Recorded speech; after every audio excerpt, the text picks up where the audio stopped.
বেনাপোল রুটে বেতনা কমিউটার আগে লাভজনকভাবে সরকারি তত্ত্বাবধানে পরিচালিত হতো, পরে তা বেসরকারি খাতে ইজারা দেয়া হয়।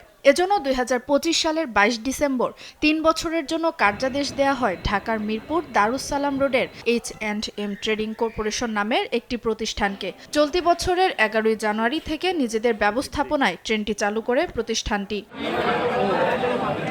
ইজারাদার প্রতিষ্ঠানটি সময়মতো ট্রেনের নির্ধারিত ভাড়া ও সরকারি কর পরিশোধ করতে ব্যর্থ হয়। বারবার তাগদা দেওয়া সত্ত্বেও বকেয়া পরিশোধ না করায় চুক্তির ১১ নম্বর ধারা অনুযায়ী মাত্র ৩ মাস ১৭ দিন পর ২৮ এপ্রিল থেকে বাতিল করা হয় ট্রেনটির ইজারা।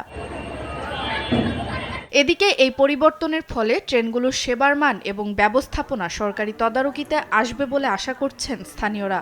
এটা জনগণের আশার প্রতিফলন। এই স্টেশনটি যদি আরও মান উন্নয়ন হয় এবং যাত্রী পরিষেবার মান সরকারিকরণে আরও অধিকতার অগ্রাধিকার পায়, তাতে সরকারের রাজস্ব বৃদ্ধি পাবে। দেশে যে সরকারি খাতগুলো আছে এগুলোতে দুর্নীতিমুক্ত করা এবং সবগুলোকে সরকারিকরণ করা।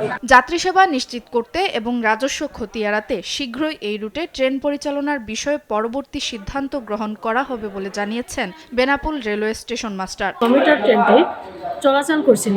এই ট্রেনটি কিছুদিন আগে বেসরকারিকরণ হয়েছিল, কিন্তু ওনারা সময় মতো দেনা পরিশোধ না করার কারণে ট্রেনটি আবার পুনরায় সরকারিকরণ হয়েছে। আমরা আশা করছি যাত্রী সেবার মান আরও অনেক বৃদ্ধি পাবে এবং সরকারের রাজস্ব বৃদ্ধি পাবে। সুপ্রিয়া তৃষা, নিউজ ডেস্ক, দেশ টিভি।